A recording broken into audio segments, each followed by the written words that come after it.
Today, I will share my favorite quote from Gerald Diamond. He is a professor of geology at UCLA. He published a new book, Upheaval, and Bill Gates liked it so much, even invited him to have a discussion at his home.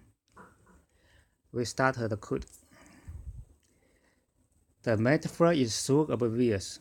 Easter Island, isolated in the Pacific Ocean.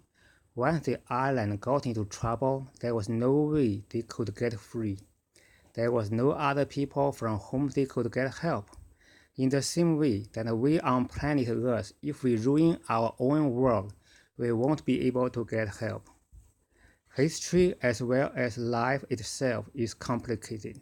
Neither life nor history is an enterprise for those who seek simplicity and consistency. The adoption of agriculture, supposedly our most decisive step toward a better life, was in many ways a catastrophe from which we have never recovered.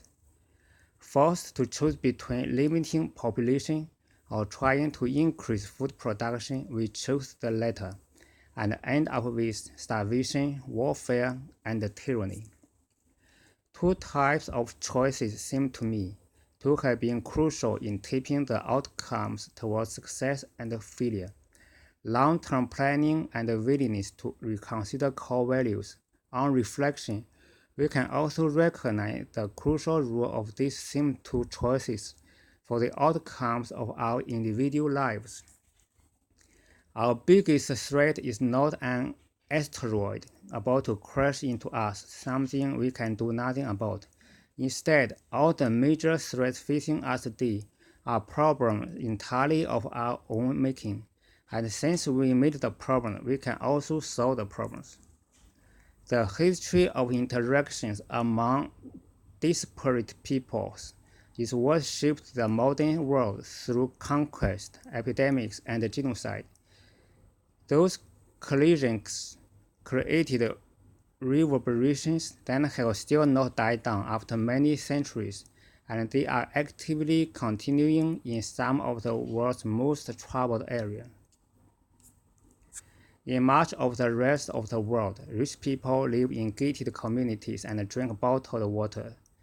That is increasingly the case in Los Angeles, where I come from, so that wealthy people in much of the world are insulated from the consequences of their actions.